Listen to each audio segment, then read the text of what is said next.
Mesdames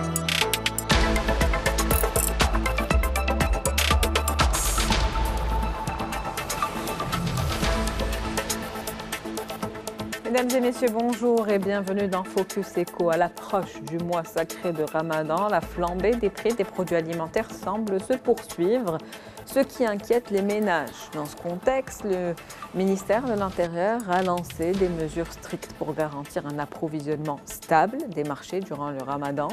Des contrôles renforcés visent à lutter également contre la spéculation, la manipulation des prix et les pratiques illégales. Des numéros de contact et des cellules de permanence seront installées au sein des préfectures, des provinces et auprès des services compétents pour traiter rapidement les plaintes et les signalements.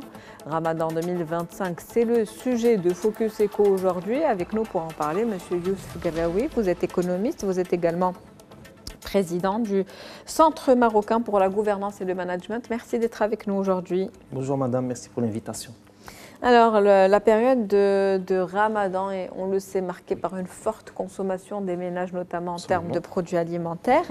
Les conditions climatiques défavorables à cette sécheresse structurelle qu'on vit aujourd'hui au Maroc continuent à impacter le secteur agricole et donc l'offre sur le marché.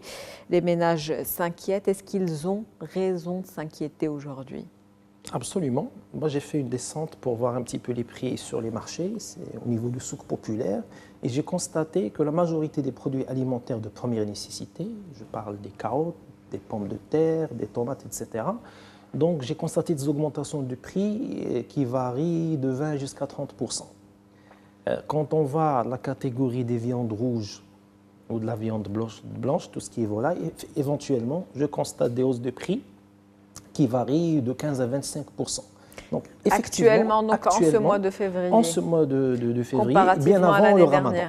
Comparativement avec l'année dernière, bien avant le Ramadan. Donc, on comprend que nous sommes aujourd'hui sur un déficit pluviométrique qui est devenu structurel. Au Maroc, la sécheresse, elle est devenue un fait et s'est repris d'une année à l'autre. Donc, chaque campagne agricole, on constate la même chose. On comprend ça, c'est vrai. Un dérèglement climatique continu, de la sécheresse, donc plus de pression hydrique, ça on le comprend. Des effets aussi à l'international qui sont liés éventuellement au renchérissement des matières premières qui sont importées, ça on le comprend. D'ailleurs, on a vécu une inflation importée depuis 2022 qui est liée au conflit russo-ukrainien, mais à un certain moment, il faut qu'il y ait des mesures au niveau national parce que malheureusement, l'effet de l'inflation, ou si vous voulez, la pression inflationniste au Maroc, il est devenu structurel. On parle pourtant d'une inflation qui est aujourd'hui stabilisée. Stabilisée selon la déclaration du gouvernement à travers l'instrument de la loi de finances, il cherche à la maintenir aux alentours de 2%. Mais 2%, ce n'est qu'une moyenne d'inflation. Mais quand on voit, comme je vous ai dit au début, les produits alimentaires de première nécessité, on constate des hausses qui sont importantes, qui peuvent varier de 15 à 30% selon la matière, selon l'aliment. Et justement, pendant le mois de Ramadan, en général, comment évoluent les prix ? Alors, selon moi, s'il n'y a pas de mesures gouvernementales d'urgence, des descentes de terrain, des contrôles de prix, des luttes contre les spéculations, de la répression quand il faut, quand il s'agit de monopole ou quand on cherche carrément à stocker des produits et à déséquilibrer l'offre et la demande sur le marché, je pense que les prix vont continuer à augmenter, surtout qu'on n'est pas encore arrivé au mois de Ramadan. Et quel équilibre justement entre l'offre et la demande ? Est-ce qu'on a un marché qui est en train de s'autoréguler de lui-même ? Alors, il faut qu'il y ait du contrôle, c'est très important, et je pense qu'il y a un rôle prépondérant du ministère de l'Intérieur. Si on prend par exemple l'exemple des tomates, aujourd'hui, les tomates sont très demandées à l'échelle internationale, donc il y a une très forte exportation. Moi-même, j'avais posé quelques questions à des agriculteurs, à quelques revendeurs aussi dans les souks marocains. On m'a dit qu'aujourd'hui, les tomates, il y a une pénurie parce qu'il y a un effet d'exportation qui est énorme. Et la demande, elle est très importante, surtout qu'on arrive, bien évidemment, au mois de Ramadan et qu'on est au mois de Chaban. Donc, ce qu'il va falloir faire, c'est réguler les exportations de tomates, un contrôle régulier des marchés pour équilibrer entre l'offre et la demande. Il faut qu'il y ait des quantités suffisantes qui seront exposées sur le marché marocain pour que les prix commencent à baisser un petit peu. Pour cette matière, ne serait-ce que pour vous donner quelques chiffres, elle était à 8 dirhams le kilo, elle est passée à 10 dirhams et elle a augmenté jusqu'à 12 dirhams le kilo. Donc une augmentation récente de 20%. Je sais qu'il y a une petite baisse de prix, on se dirige vers 11-10 dirhams le kilo, mais ça reste cher devant un revenu moyen au Maroc qui est estimé à 6 000 dirhams le net. Ça reste assez cher. Est-ce qu'on peut parler aujourd'hui de pratiques commerciales qui sont abusives, de spéculation? Absolument, absolument. On constate des spéculations sur le marché et plus le produit, plus la matière, il est exposé en quantité non suffisante, plus éventuellement les prix vont augmenter, ils vont continuer à grimper. Donc le plus important, c'est d'agir sur l'offre, c'est de baisser les exportations. Il faut aussi qu'il y ait un contrôle territorial important.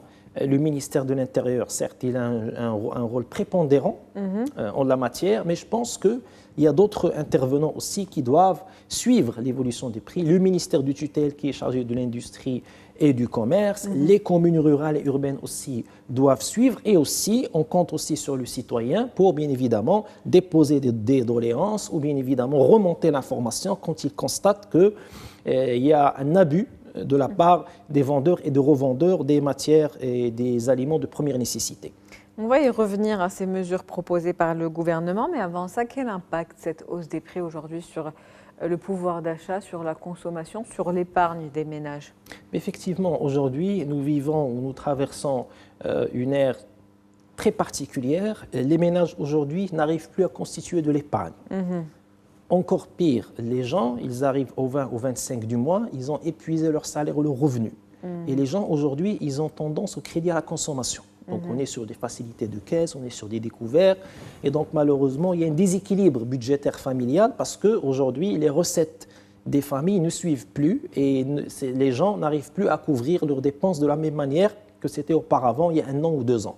Donc, non seulement on ne fait plus de l'épargne, mais on est sur un surendettement et je suis certain qu'il a des répercussions négatives, bien évidemment, sur le mental et sur la santé des ménages, chose qui n'est pas bonne parce qu'il faut qu'il y ait pour chaque ménage une petite marge de manœuvre qui va lui permettre de faire un peu de l'épargne. Aujourd'hui, on ne parle même pas d'investissement, de réinvestissement, parce qu'on n'arrive même pas à constituer le petit épargne du foyer, parce qu'il y a un déséquilibre économique dans la famille et qu'aujourd'hui, les revenus ne suivent plus et les gens n'arrivent plus à couvrir les mêmes dépenses qu'auparavant. Comment redresser justement la situation? Alors, le redressement de la situation... Est-ce que ça passe par une stabilisation des prix ou il faut des mesures au-delà de ça?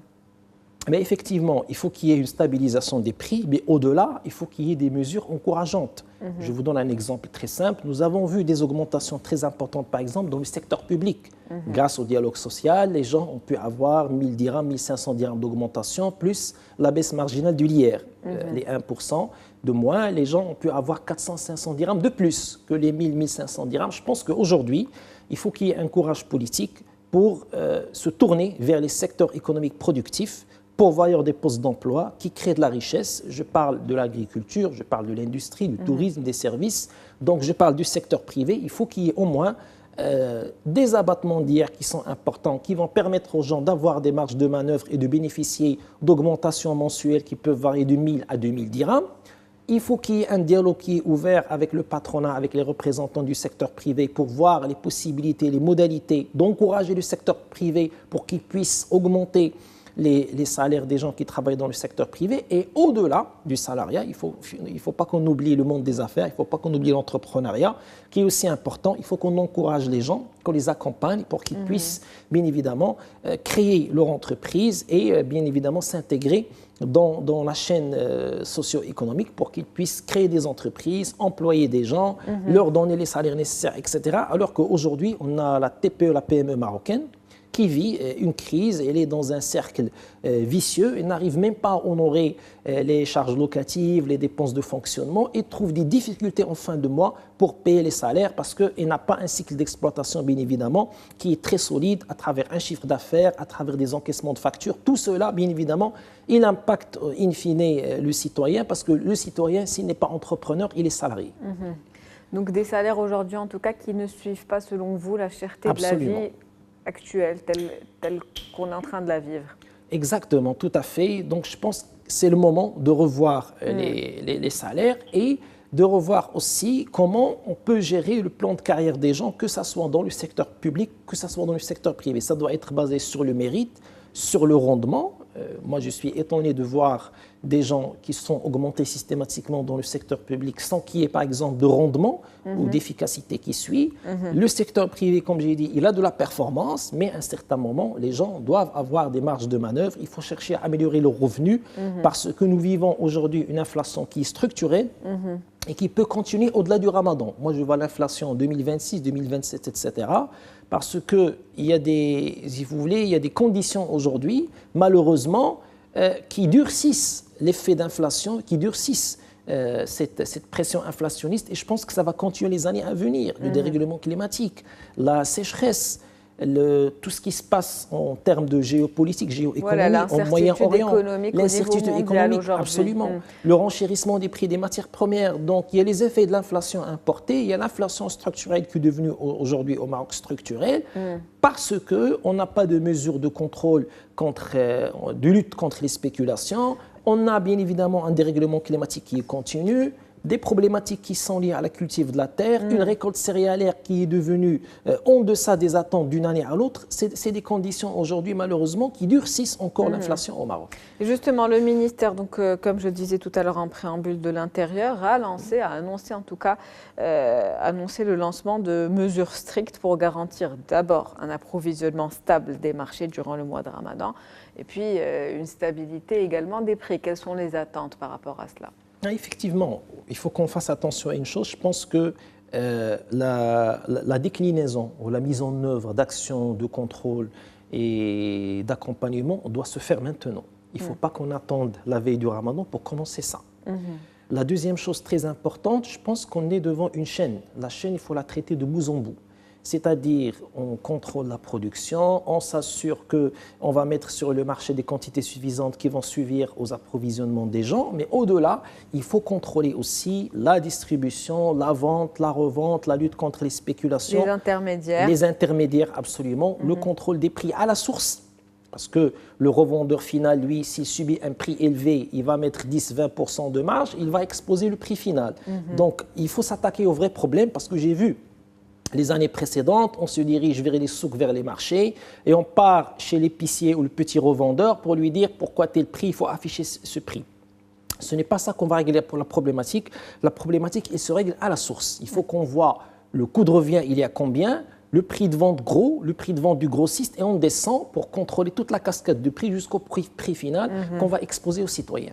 Merci à vous pour toutes ces précisions, Monsieur Youssef El Graoui. Je rappelle que vous êtes économiste et également président du Centre marocain pour la gouvernance et le management. C'était un plaisir de vous avoir avec nous dans ce Focus Eco. Merci, madame. Pour parler de ce sujet important. À très bientôt. À très bientôt. C'est la fin donc de Focus Eco pour aujourd'hui. On se retrouve demain avec un nouvel invité, nouveau sujet. Très bonne journée. Merci pour votre fidélité.